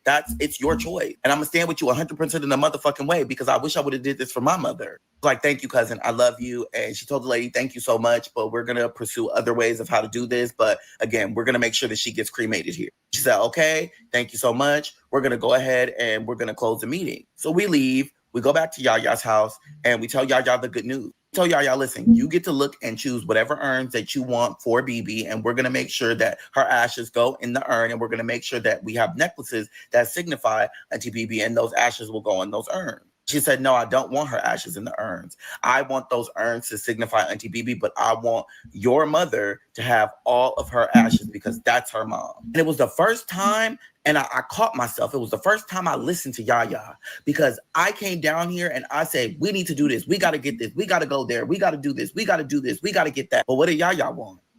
Yaya had been screaming and yelling and telling us everything that she wanted us to do. I don't want you to do that. I don't want you to do that. Listen to me. I want you to do this. I want you to do that. Don't do this. And I didn't listen because, again, I see the situation for what it is. Hey, you're living like this and I got to come help. And then I started to think about my mother's funeral and how she probably didn't get a hand in it. No one asked her what she should do. No one asked her what she wanted. She didn't even get to go. Imagine how she's telling us right now, hey, I want this and I want this. And this is how I want it for BB. And that's how I want it for BB. It almost reminded me that Yaya was not only human, but she can make her own decisions. And she is the matriarch of this family. Everything started with her. So her voice matters the most. And I start crying because sometimes you forget who people are in the moment. And it reminded me that this lady has not only been through so much to end her up here, but she lost both of her daughters. And I'm coming into a situation trying to help her that's already been like this for years. And people have tried to probably come in and help her momentarily. And it's just like, I don't give a fuck. I don't want to hear you. I want to spend time and enjoy you. And I want to love you. And I want you to do what I want you to do. I don't need you coming in trying to fix my life in this moment, because they've done it already and it didn't work. So Yaya, what do you want me to do? What can I do for you? Can I help you? Do you want me to, do we renovate? Do we tear it down and build it back up? She said, I love you. And I just want you to love me. I love you. And I want you to love me, nigga. It was a moment for me that I realized that I have been telling this woman what she needed to do. And she had been telling me the whole time what we needed to do. Started asking Yaya, listen, what do you want me to take? She said, I want you to take this garbage and throw it away. I said, okay. Do you want to keep this plate? She said, no, throw it away. I said, okay. Do you want me to keep that cup? She said, absolutely not. Throw it away. But I do have a cup that's in that corner that I really want to keep later on. I said, you know what? I'll grab it and I'll wrap it for you. And it was the first time that I allowed her to not only make her own decisions, but her own choices, but her own voice. Now, me and my cousins and my Yaya, we're in there laughing, cleaning, moving things around, throwing things away. And for the first time, it did not feel like an actual job. It didn't feel like an actual goddamn mission. It felt like family. Now, a motherfucker get tired or hungry. I'm like, listen, I love you, cousin. I love you, Yaya. I got to go. All right. I'm feeling dirty and I'm smelling nasty and I got to go take a shower and go eat some good ass food. So I'm going to see y'all motherfuckers tomorrow. Call me if you need me. Before I get to leave, I hear honking outside and I'm like, y'all hear that shit? They honk. Cousin Leslie is like, ugh, that's your motherfucking Uncle Clarence. Good luck. I'm like, I ain't never met nobody named Clarence and didn't know I had an uncle named Clarence. So I mean, hey, let's go outside. My cousin Leslie was like, listen, good luck. I'm like, okay, girl, should I be scared? Are you not telling me something that I need to know? She said, that's one of Yaya's sons. I'm telling you, good luck. He gonna want to see you, but I'm telling you, good luck. Now he pulls up in this old little motherfucking silver Honda, and I'm like, okay, I guess I see you so stuck. I walk up to the car because, again, I don't know this man, and at the end of the day, we've been here cleaning all day, and I just want to see what the fuck is up. He gets out the car, and he was like, who are you? And I'm like, I'm Ellis. I'm Frankie's baby. And he was like, oh, what's up, Frankie's baby? Hey, yeah, okay, what's up? What's good? What you doing? He was like, I just came, because, BB not here, and give me a hug, give me a hug, give me a hug. I'm like, okay, I'll give you a little hug or whatever like that. But again, what are you doing here? And he's like, yeah, my wife is in the car. My wife, say hi, say hi. His wife is an older black woman again, put together, very nice, in her little scrubs, leaned back like this. What's up, yo? Hey, come on. You good? All right. Hello? Like, did we not just say hi? Do you not get out the car and hug? Hello? No, nothing? Bitch, what's going on? Well, that's pleasantries are not a motherfucking thing in this family, and that's okay. At the end of the goddamn day, I say hi, you say hi back. He starts asking me a bunch of questions. Where you from? What you doing? Where you work? How you got things going on? Are you good? Do you got this going on? Me, I do X, Y, and Z, and I'm doing X, Y, and Z with her, and we doing X, Y, and Z together, and it's really just a bunch of mumbo motherfucking jumbo. Starting to get the vibe that I don't like him. It's something about him. I don't know what it is. I don't like him. Yeah, I'm finna leave. I don't know what you got going on or what you gonna do, but we pretty much did all the cleaning that we could today. I don't know if you came to help with Auntie BB. I don't know if you came to help with the cleaning, but at the end of the day, good luck. The sun is going down, and when the sun go down, it's time for me to leave. He said, let's exchange numbers. Maybe we can link up and connect and do whatever. So I was like, here, I'll give you my number. Do what you will with that. Let's take a picture. And I'm like, nigga, it's dark. I don't want to take no picture with you anyway. I don't know you. Period. I don't know you. I go say bye to my cousin Leslie, and I say bye to my cousin Ajane. I tell them, listen, if you need anything, anybody motherfucking weird up in this motherfucker, come and you call me. And it was like, don't worry about it, baby, because we strapped. I said, I know that's motherfucking right, Queens. I go back to the hotel. I take my Uber back to San Francisco, and I tell my best friend, where you at? What you doing? And he's like, oh, let's go out. And I'm like, period, bitch, let's go out. So when I get to the hotel, bitch, I strip butt booty naked once a motherfucker again in the hotel motherfucking shit. I don't give a damn, bitch. Hallway hella cheeked up with hella ass. Threw all my clothes in that motherfucking bag, bitch. Absolutely ran my ass in the hotel room and took me a shower. But me and my best friend, we go out, we go to this bar, and we're just sitting there chilling, having drinks, and I tell him, like, I'm tired. Like, I'm tired. Like, I love my family. I gotta do this because I love them, but I'm tired. Told him how Frankie didn't have a goddamn nameplate on her goddamn mausoleum. Like, there's nothing that says this is Frankie. I told him about the roaches. I told him about my cousin. I told him about everything that was going on. And he was like, listen, you aren't obligated to do anything. You are not obligated to take care of anything. He said, all you're obligated to do is live this lifetime. Everything else is extra. You need to leave it up to God. Like, bitch, Vania said the same thing yesterday. What the fuck? Did y'all have a secret conversation that I didn't know about? Like, maybe it's the truth. Maybe you need to start taking people's advice, especially the advice of the friends that love you. I don't know. It would save you a lot of time. Nigga, I didn't ask you. But thank you for your motherfucking encouraging words, motherfucker. Hand me a shot. And I was really starting to think about it because at this point, I tried to supplement what I didn't do for what I could do today. And it was eating me the fuck up. Told him, I want to be happy. I want to live my life. I want to enjoy my life, but I also want to enjoy my family. But every time I want to enjoy my family, it's always bullshit. Yaya is living in a house full of roaches. My cousins are struggling trying to help my Yaya get it together. I got other cousins that don't even want to do nothing but want to show up like the fucking paparazzi. And my siblings are nowhere to be the fuck found. I'm tired. I told him all the struggles I've been through to get here to this point, and it's like I've done all of this fucking self-searching and self-work. I'm tired. My best friend said, you can't be that tired because you keep going back to the same situation, expecting different results. Can't be that tired. And I said, you keep talking, I'm going to be tired all over your motherfucking ass.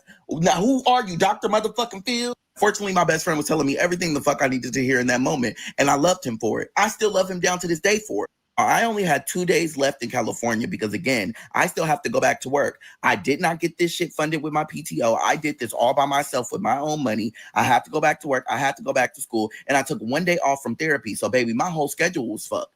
I told my cousin the next day I'm going to spend with Vania because we need personal time. I need to see her. She's been here with me the whole time, seeing me through, making sure I get to each place safely, bitch, even if I didn't tell her. She knew I got there. She's owed 24 motherfucking hours. Go back to the hotel, I go to sleep, and then I wake up, and the next day, I'm going to see Vania.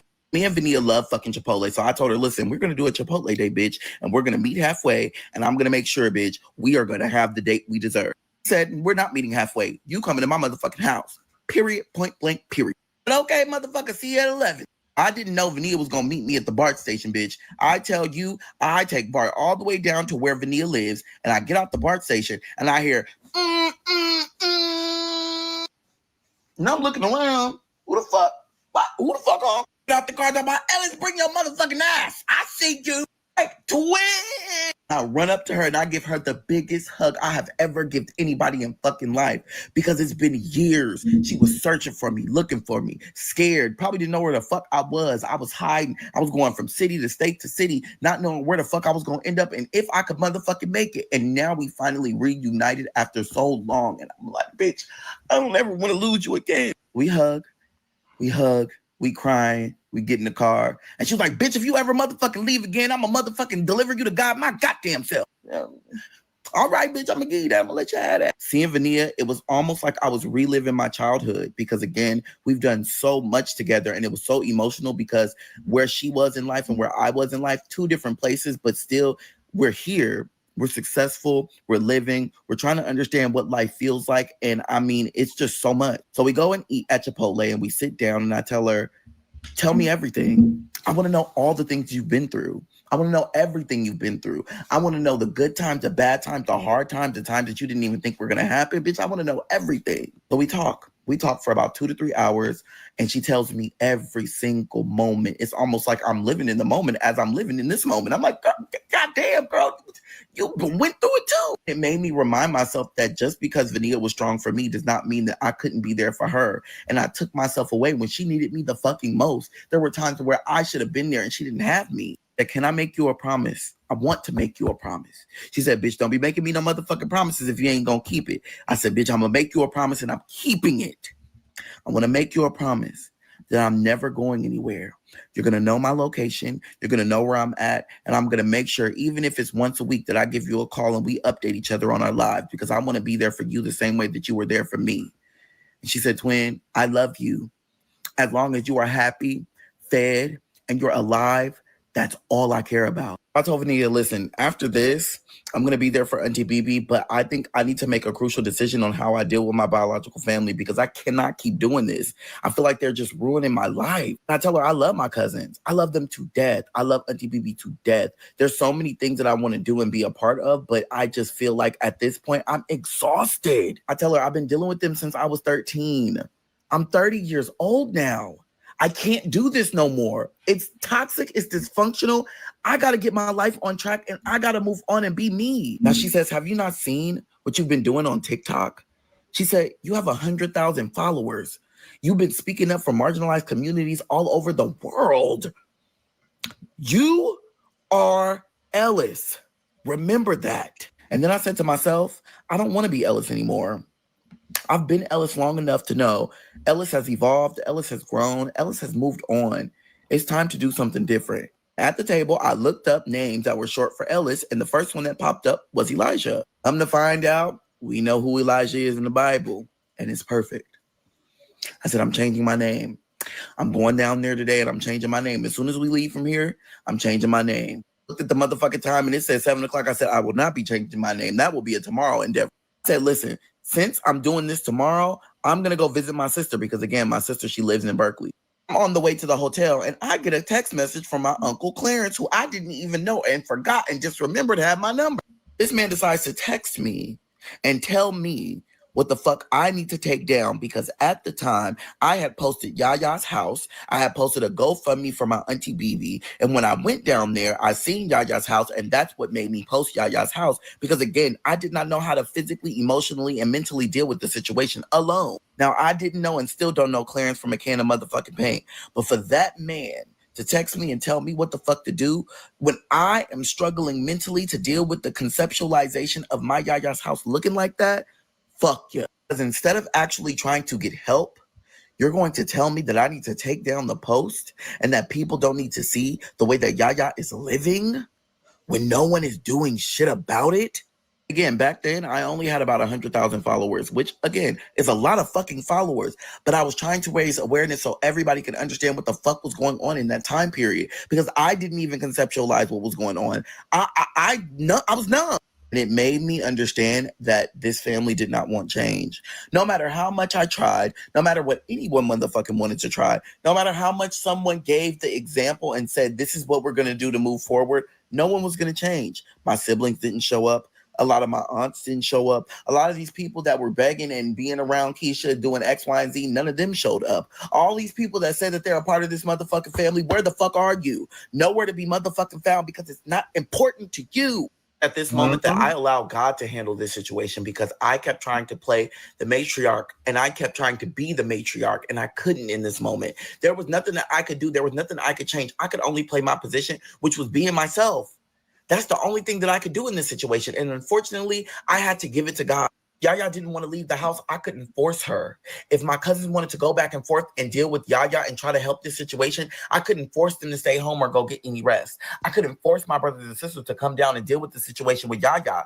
I could only do what I could do. That was raise money and raise awareness. But I also had to take care of my mental health because little did they know, my cousins didn't even know all the things that I was going through. My Yaya didn't know. I didn't tell anybody because, again, they're dealing with the death of Auntie Bibi. And now we're dealing with the state of Yaya and how she's living. There were so many different components going on. How could I even come to terms with tell them the things that I'm going through when it's minuscule to their situation? I get to my motherfucking hotel and I tell myself, listen, I'm going to rest for the rest of the night. And tomorrow I'm going to go and I'm going to get my motherfucking name changed. And then I'm going to go visit my sister. And the last moments that I have, I'm going to go visit Yaya.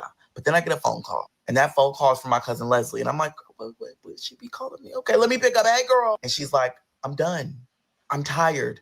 I've done enough.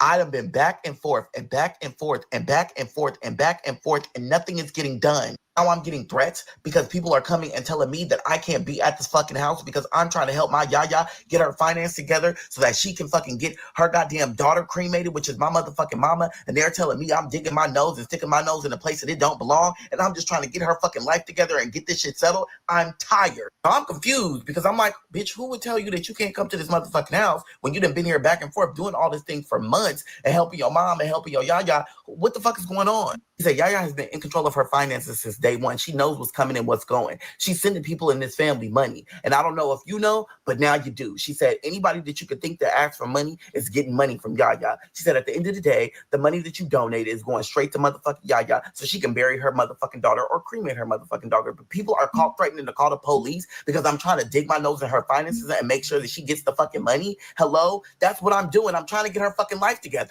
I sat and I thought about what my cousin said, and I said, baby, you need to give it to God.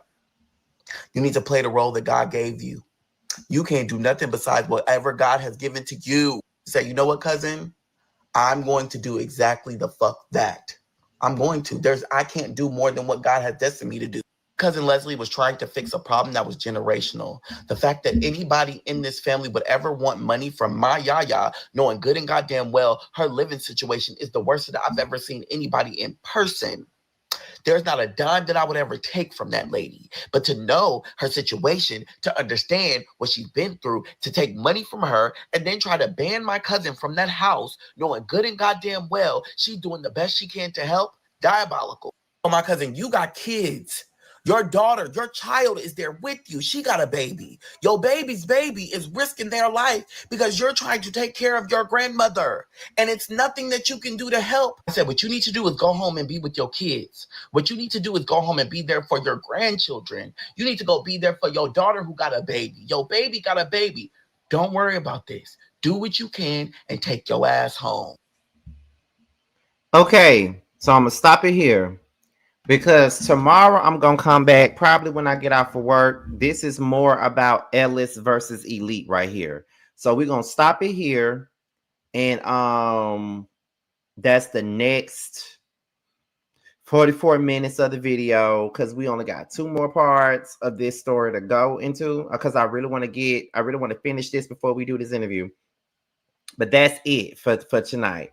We'll be back tomorrow afternoon. I'm probably going to come home, take a 2-hour nap, get on here, do this live, and be gone.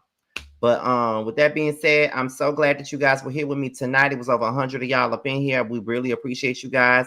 But I'll be back on tomorrow to do more Keyshia Cole family drama. I'll see y'all on the next one. Bye. Get that 20, yeah, you always been a sneaky bitch, hating from the sidelines, trying to get picked, yeah. You don't found one, yeah, you don't found one. You don't found one, found you a real one. On my assets lately, you catch a face, shots fired, catching babies. Heavy on the highs, better get you some gravy. Cut that lady check, why you out here being lazy? I got bored with that season, I'm talking shit when I'm spitting. Fact the bitch, I'm the reason, when it got you hoes heated. Snow got them hoes sneezing, got the meals you not eating. Where had them hoes leaking, God trust when I'm speaking. It's giving. Big bands gon' make it hot. Real niggas gonna come up, don't let the game gon' change us. Real niggas in my circle, ho, don't ever, ever, ever play us. This the real hustle, we make the money, don't make it make us. They ain't bout shit, talking out they neck. Bitch, we bring the heat every time we step. You fucking with a beast, fucking with the best. Get money on the east, plug on the west. Bitch, I'm from the north, but we run it south. Bitch, we outside, what you talking about? Who the fuck is me? No, who the fuck is you?